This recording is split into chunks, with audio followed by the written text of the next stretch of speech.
जिंदगी ट्रेन के सफ़र की तरह है जिसमें न जाने कितने मुसाफिर मिलते हैं और फिर अपना स्टेशन आते ही उतर जाते हैं। बस हमारी यादों में उनका आना और जाना रहता है, उनका चेहरा नहीं।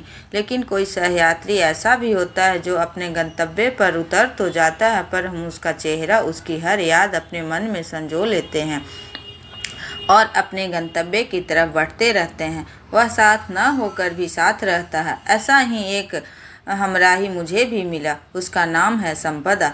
कल रात की फ्लाइट से न्यूयॉर्क जा रही है। पता नहीं अब कब मिलेगी भी या नहीं। मैं नहीं चाहता कि वह जाए। मुझे पूरा यकीन है कि वह भी जाना नहीं चाहती, लेकिन अपनी बेटी की वजह से जाना ही है उसे। संपदा ने कहा था कि पृथक अकेले अभिभावक की यही समस्या होती है। फिर टीनी तो मेरी इकलौती संतान है। हम एक दूसरे के बिना नहीं रह सकते। हाँ, एक वक्त के बाद वह अकेले रहना सीख जाएगी। इधर वह कुछ ज़्यादा ही असुरक्षित महसूस करने लगी है। पिछले 2-3 सालों में उसमें बहुत बदलाव आया है। यह बदलाव उम्र का भी है। फिर भी मैं यह नहीं चाहती कि वह कुछ ऐसा सोचे या समझे जो हम तीनों के लिए तकलीफ दे हो। मैं उसे देखता रहा। पिछले 2 सालों से उसमें बदलाव आया है, यानी जब से मैं संपदा से मिला हूँ। हो सकता है कि उसकी बात का मतलब यह न हो, पर मुझे कुछ अच्छा नहीं लगा। दुख हुआ। संपदा ने मेरा चेहरा पढ़ लिया। पृथक तुम्हें छोड़कर जाने से मैं बिल्कुल अकेली हो जाऊंगी, इसका दुख मुझे भी है। पर अब मेरे लिए टीनी का भविष्य ज़्यादा ज़रूरी है। टीनी हॉस्टल में भी रह सकती है। तुम्हारा जाना ज़रूरी है। मैंने संपदा का हाथ पकड़ते हुए कहा था। उसकी भी आंखें देखकर मुझे खुद पर गुस्सा आ गया था। मनुष्य का मन चुंबक के समान है और वह अपनी इच्छित वस्तुओं को अपनी ओर आकर्षित कर उसे प्राप्त कर लेना चाहता है। परिस्थितियां चाहे जैसी भी हो, मैं कितना स्वार्थी हो गया हूँ। वैसे भी मैं उसे किस हक से रोक सकता हूँ? सब कुछ होते हुए भी वह मेरी क्या है? आज समझ में आ रहा है हम दोनों की एक दूसरे की ज़िंदगी में क्या जगह है। दोनों के रिश्ते की दुनिया की नज़र में कोई नाम भी नहीं है। समाज को भी रिश्तों में खून का रंग ज़्यादा भाता है। अनाम रिश्तों में प्रेम के छींटे समाज नहीं देख पाता। अगर मेरी बेटी को जाना होता पढ़ने तो मैं क्या करता? मैं उसे आसपास के शहर में भी नहीं भेज पाता। चुप देखकर संपदा ने नर्म स्वर में कहा, हमें अच्छे और प्यारे दोस्त की तरह अलग होना चाहिए। इन 2 सालों में तुमने बहुत कुछ किया है मेरे लिए। तुम्हारी जगह कोई नहीं ले सकता। तुम समझ सकते हो मुझे कैसा लग रहा होगा। तुम भी ऐसे उदास हो जाओगे। उसके चेहरे पर उदासी छा गई। कितनी जल्दी रंग बदलती है। उसके चेहरे की धूप रंग ही बदलती है, साथ नहीं छोड़ती, अंधेरे को नहीं आने देती। अपनी जगह मैं उसे उदास नहीं देख पाता। तथा मुस्कुराते हुए कहा, दरअसल बहुत प्यार करता हूँ न तुमसे, इसलिए पजेसिव हो गया हूँ और कुछ नहीं। तुमने बिल्कुल ठीक फैसला किया है।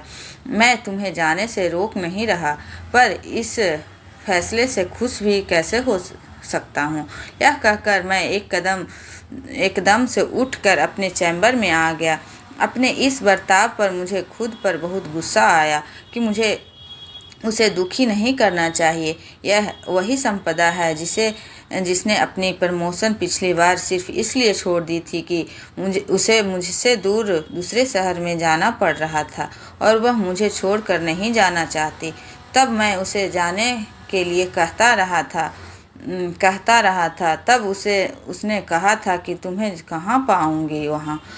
जब मैं अपनी कंपनी की इस ब्रांच में आया था, अच्छा भला था, अपने काम और परिवार में मस्त, घर में सारी सुख सुविधाएं, बीवी और 2 बच्चों का परिवार जो अमूमन सुखी कहलाता है, सुखी ही था। मेरी कस्बाई तौर तरीकों वाली बीवी जो शादी के बाद से ही खुद को बदलने में लगी है। पता नहीं यह प्रक्रिया कब खत्म होगी, शायद कभी नहीं। बच्चे हर लिहाज से एक उच्च अधिकारी के बच्चे दिखते हैं। मानसिकता तो मेरी भी पूर्वाग्रहों से मुक्त न थी। एक दिन आपस में लंच टाइम में बैठे न जाने क्यों एक लेक्चर सा दे दिया। स्त्री पुरुष के विकास की चर्चा सुनकर मुझसे संपदा ने जो कहा उसने मुझे काफ़ी हद तक बदल दिया था। उसने कहा था, विकास के नियम स्त्री पुरुष दोनों के लिए अलग नहीं हैं, किंतु पुरुष अविकसित पत्नी के होते हुए भी अपना विकास कर लेता है, लेकिन अविकसित पति के संग रहकर स्त्री अपना विकास असंभव पाती है, क्योंकि वह उस प्रतिभा की प्रतिभा को पहचान नहीं पाता और व्यर्थ ही रोक टोक लगाता है, जिससे स्त्री का विकास बाधित होता है। कम विकसित व्यक्तित्व वाली स्त्री जब अधिक विकसित परिवार में जाती है तो वह अनुकूल विवाह है। यह व्यवहारिक है क्योंकि वहाँ उस व्यक्तित्व का विकास अवरुद्ध नहीं होता। लेकिन ऐसा परिवार जो उसके व्यक्तित्व की अपेक्षा कम विकसित है, उस परिवेश में उसका व्यक्तिगत विकास अधिक संभव नहीं होता, तो यह अनुकूल विवाह नहीं है। वहाँ स्त्री का दम घुट जाएगा। विकास से मेरा तात्पर्य बौद्धिक, मानसिक, आत्मिक विकास से है। यह आर्थिक विकास नहीं है। ज़्यादातर आर्थिक समृद्धि के साथ आत्मिक पतन आता है। स्त्री शक्ति है, वह सृष्टि है। यदि उसे संचालित करने वाला व्यक्ति योग्य है, वह विनाश है। यदि उसे संचालित करने वाला व्यक्ति अयोग्य है। इसलिए जो मनुष्य स्त्री से भय खाता है वह अयोग्य है या कायर, और दोनों ही व्यक्ति पूर्ण नहीं है। मैं उसका मुंह देखता रह गया। मैंने तो बड़े जोर से उसे इम्प्रेस करने के लिए बोलना शुरू किया था, पर उसके अकाट्य तर्क संगत सत्य ने मुझे मंत्रमुग्ध कर दिया था। वह बिल्कुल ठीक थी। कितनी अलग लगी थी संपदा ऐसी बातें करते हुए। पहले मैं क्या क्या सोचता था उसके बारे में। इस ऑफिस में पहले दिन संपदा को देखा तो आंखों में चमक आ गई थी। चलो, रौनक तो है, तन मन दोनों की सेहत ठीक रहेगी। पहले दिन तो उसने देखा तक नहीं, बूझ सा गया मैं। फिर ऐसा भी क्या जल्दी है, सोच कर तसल्ली दी खुद को। उसके अगले दिन फॉर्मल इंट्रोडक्शन के बीच एक बड़ी प्यारी मुस्कान आई थी उसके होठों पर। देखता रह गया मैं। कुल मिलाकर इस नतीजे पर पहुंचा कि मस्ती करने के लिए बढ़िया चीज़ है। ऑफिस में खासकर मर्दों में भी उसके लिए कोई बहुत अच्छी राय नहीं थी। वह उन्हें झटक जो देती थी, अपने माथे पर आए हुए बालों की तरह। खैर, कभी कभी की हाय हेलो गुड मॉर्निंग में बदली। एक दिन उसने ही चाय के लिए कहा। उसी के चैम्बर में बैठे थे हम। मुझे बात बनती सी नज़र आई। कई बातें हुई पर मेरे मतलब की कोई नहीं हुई। आगे चलकर चाय कॉफ़ी का दौर जब बढ़ गया तब वैभव ने कहा कि तुम्हारी बात सिर्फ चाय तक ही है या आगे भी बढ़ी। मैंने एक टेढ़ी सी स्माइल दी और खुद को यकीन दिलाया कि मैं उसे कुछ ज़्यादा ही पसंद हूँ। कभी कोई कहता कि सिगरेट शराब पीती है, तो कोई कहता ढेर मर्द है इसकी मुट्ठी में, तो कोई कहता कि देखो साड़ी कहाँ बांधती है, सेंसर बोर्ड इसे नहीं देखता क्या। जवाब आता कि इसे जीएम देखता है ना। ऐसी बातें मुझे उत्तेजित कर जाती है। कब वह आएगी मेरे हाथ। और अब तो मुझे अपनी बीवी के सारे दोस्त जिन्हें मैं भूल चुका था या अपना चुका था, सूल की भांति चुभने लगे। उसे देखते तो लगता कैक्टस पर पाँव आ पड़ा है। क्यों कभी कभी लगता है जिसे हम सुकून समझे जा रहे थे, वह तो हम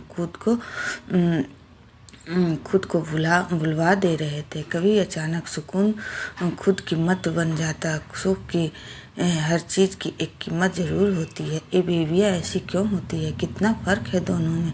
वह कितनी सख्त दिल और संपदा कितनी नर्म दिल। वह किसी शिकारी परिंदे सी चौकस और चौकन्नी, और संपदा नर्म नाजुक प्यारी मैना सी। कोई खबर रखने की कोशिश नहीं करती कि कहाँ क्या हो रहा है, कोई उसके बारे में क्या कह रहा है। संपदा की फिगर कमाल की है और पत्नी को लाखों लाख कहता हूँ एक्सरसाइज करने को, पर नहीं। कैसी लगेगी वह नीची साड़ी में।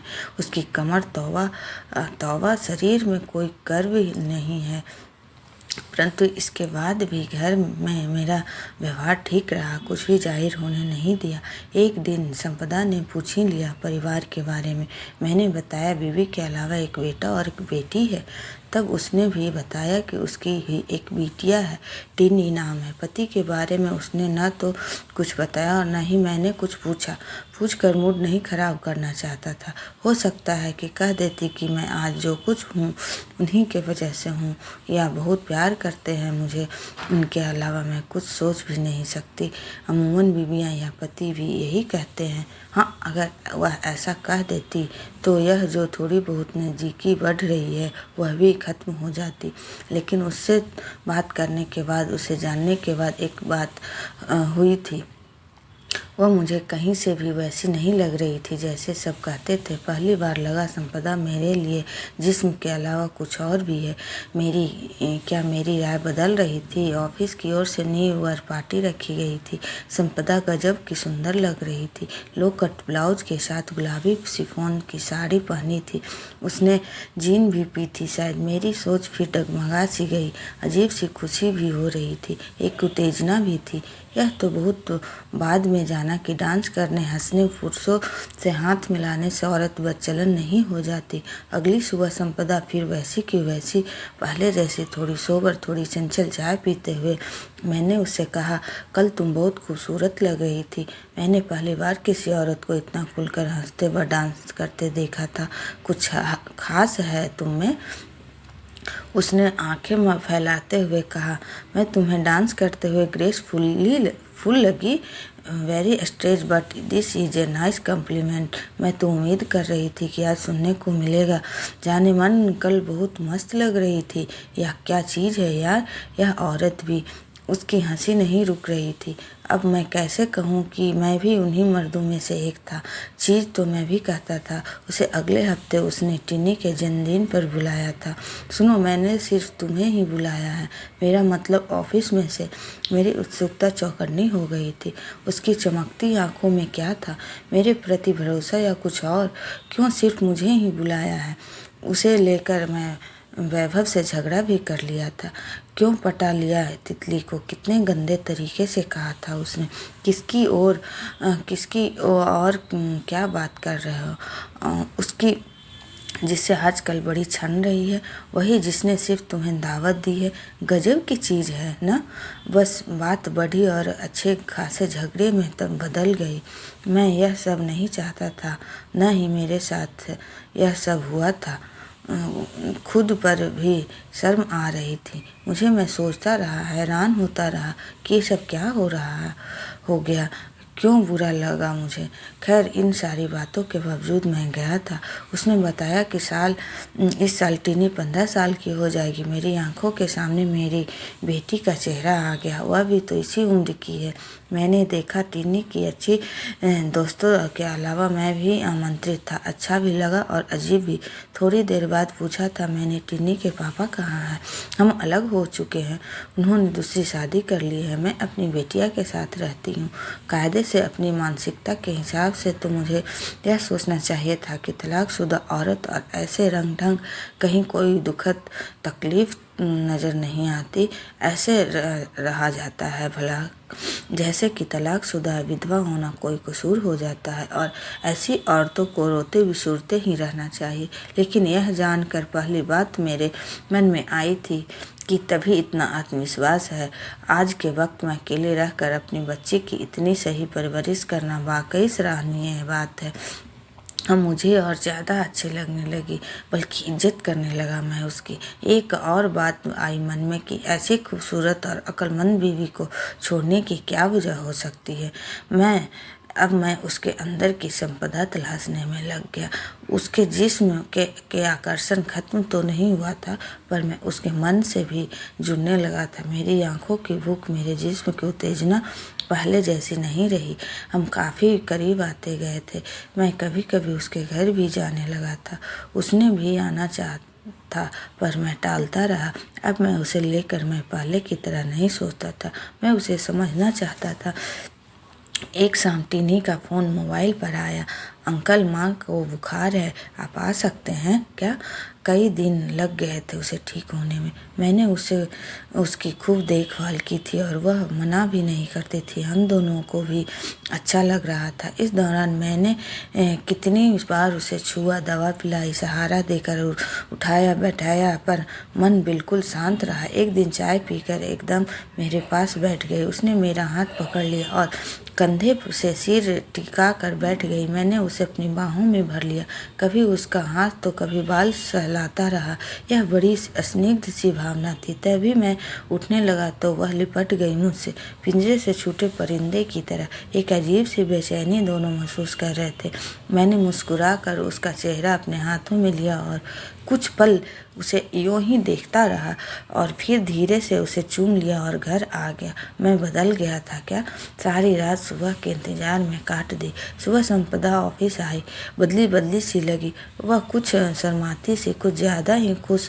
उसके चेहरे की चमक बता रही थी कि उसके मन में की कोमल जमीन को छू लिया है। मैंने मुझे समझ में आ रही थी यह बात, यह बदलाव। उससे मिलकर मैंने यह जाना भी था कि कोई भी रिश्ता मन की ज़मीन पर ही जन्म लेता है और पनपता है। सिर्फ देह से देह का रिश्ता रोज़ जन्म लेता है और रोज़ दफन भी हो जाता है।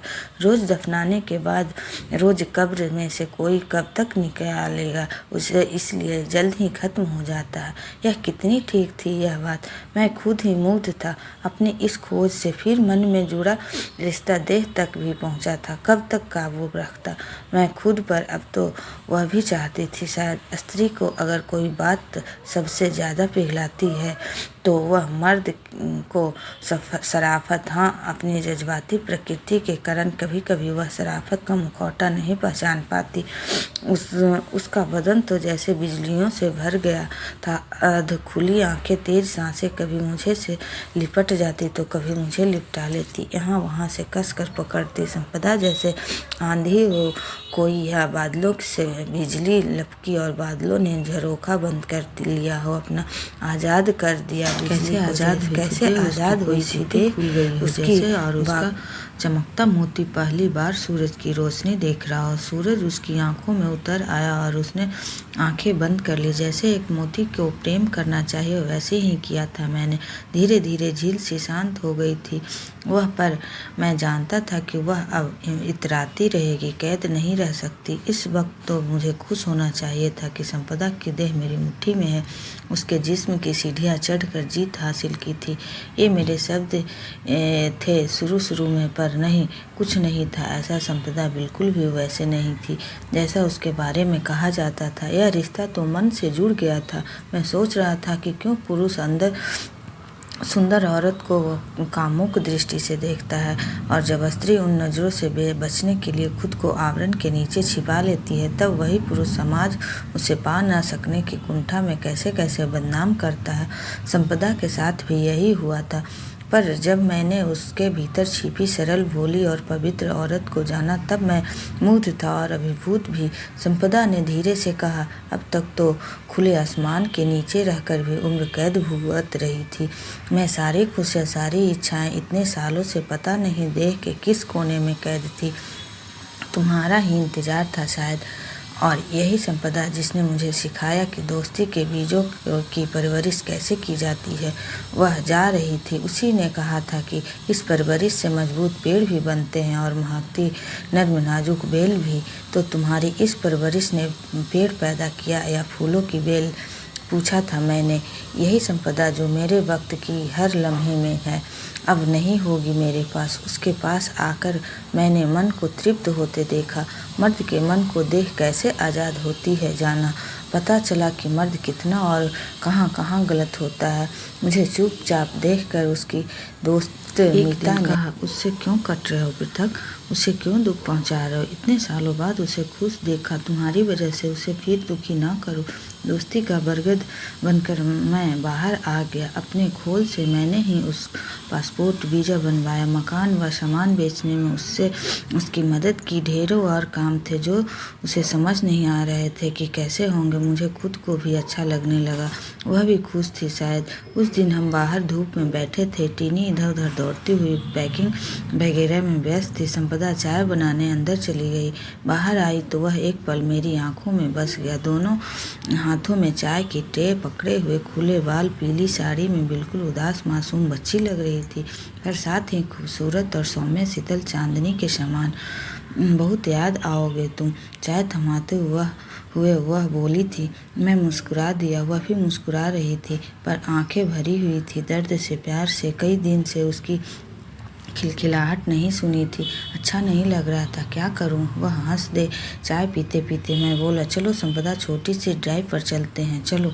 वह एकदम खिल उठी। अच्छा लगा मुझे। टीनी, चलो घूमने चले। मैंने उसे बुलाया। नहीं अंकल, आप दोनों जाएं, मुझे बहुत काम है। रात को हम इकट्ठे डिनर पर जा रहे हैं, याद है ना आपको? अच्छी तरह याद है, मैंने कहा। फिर देखा था कि हम दोनों को कैसे देख रही थी। एक बेबसी सी थी उसके चेहरे पर। थोड़ा आगे जाने पर मैंने संपदा का हाथ अपने हाथ में लिया तो वह लिपट कर रो रह पड़ी। मैंने गाड़ी रोक दी। क्या हो गया संपदा? उसके आंसू रुक ही नहीं रहे थे। फिर बोली, मुझे लगा कि तुम अब अच्छी तरह नहीं मिलोगे, ऐसे ही चले जाओगे, नाराज हो गए हो, ऐसा लगा मुझे। तुमसे नाराज हो सका हूँ मैं भी? क्या? नहीं रानी, कभी नहीं। मैं जब उसे बहुत प्यार करता था तो यही कहकर संबोधित करता था। प्रेम में नाराज़गी तो होती ही नहीं। हाँ, रूठना मनाना होता है। मैं क्या, तुमसे तो कोई भी नाराज़ नहीं हो सकता। हाँ, उदास ज़रूर होंगे सभी। जरा जा कर देखो, दफ्तर में बेचारे मारे मारे फिर रहे हैं। वह मुस्कुरा दे। अब अच्छा लग रहा है रोने के बाद? मैंने मजाक में पूछा तो वह हंस दे। संपदा, तुम ऐसे ही हंसती रह बिल्कुल सब कुछ भुला कर समझे। उसने बच्चे की तरह हाँ में सिर हिलाया। फिर बोली, और तुम क्या करोगे? मैं तुम्हें अपने पास तलाश करता रहूँगा, रोज़ बातें करूँगा तुमसे। वैसे तुम कहीं भी चली जाओ, रहोगी मेरे पास ही। मेरे दिल का हिस्सा हो तुम, मेरा आधा भाग। तुमसे मिलकर मुझ में मैं कहाँ रहा। तुम मिली तो लगा अज्ञात का नियंत्रण सा मिला मुझे। और क्या करोगे? और परवरिश करता रहूँगा उन रिश्तों की जिनकी जड़ें हम दोनों के दिलों में हैं। एक गूढ़ अवमानना हो जो कुछ जानना है, कुछ जनाना है। आदर्श हो, आदरणीय हो, चाहत हो, स्मरणीय हो। वह चुप रही। मैंने संपदा से कहा, जानती हो, मैं तुम्हारे जाने के ख्याल से ही डर गया था। प्यार में जितना विश्वास होता है उतना ही असुरक्षा भी होती है। कभी कभी रोकना चाहता था तुम्हें, इतने दिनों तक घूरता रहा, पर अब सब ठीक लग रहा है। संपदा शांत थी, फिर जैसे कहीं खोई सी बोली, विवाहित प्रेमियों की कोई अमर कहानी नहीं है, क्योंकि विवाह के बाद काव्य खो जाता है, गणित शेष रहता है, गृहस्थी की आग में रोमांस पिघल जाता है। यदि सचमुच किसी से प्रेम करते हो तो उसके साथ मत रहो, उससे जितना दूर हो सके भाग जाओ, तब जिंदगी भर आप प्रेम में रहोगे। यदि प्रेमी के साथ रहना ही है तो एक दूसरे से अपेक्षा ना करो, एक दूसरे के मालिक मत बनो, बल्कि अजनबी बने रहो। जितने अजनबी बने रहोगे उतना ही प्रेम ताज़ा रहेगा। यह जान लो कि रोमांस अस्थायी नहीं होता, वह शीतल प्यार की तरह है, जो आती है तो शीतलता का अनुभव होता है और फिर वह चली जाती है। प्रेम की इस क्षणिकता के साथ रहना आ जाए तो तुम हमेशा प्रेम में रहोगे। मैंने उसका हाथ अपने हाथ में लेकर चूम लिया। वह मुस्कुरा दी। संपदा ने कार रोकने के लिए कहा, फिर बोली, हर रिश्ते की अपनी जगह होती है, अपनी कीमत। जो तुम्हें पहले लगा वह भी ठीक था, जो अब लग रहा है वह भी ठीक है, पर एक बात याद रखना, यह प्यार की बेचैनी कभी ख़त्म नहीं होनी चाहिए। मुझे पाने की चाह बनी रहनी चाहिए दिल में। क्या पता संपदा कब आ टपके तुम्हारे चैम्बर में, कभी भी आ सकती है अपना हिसाब किताब करने। और वह खिलखिला कर हंस दी। पृथक शुद्ध प्रेम में वासना नहीं होती, बल्कि समर्पण होता है। प्रेम का अर्थ होता है त्याग, एक दूसरे के वजूद को एक कर देना ही प्रेम है। प्रेम को समय नहीं चाहिए, उसे तो बस एक लम्हा चाहिए। उस अधूरे लम्हे में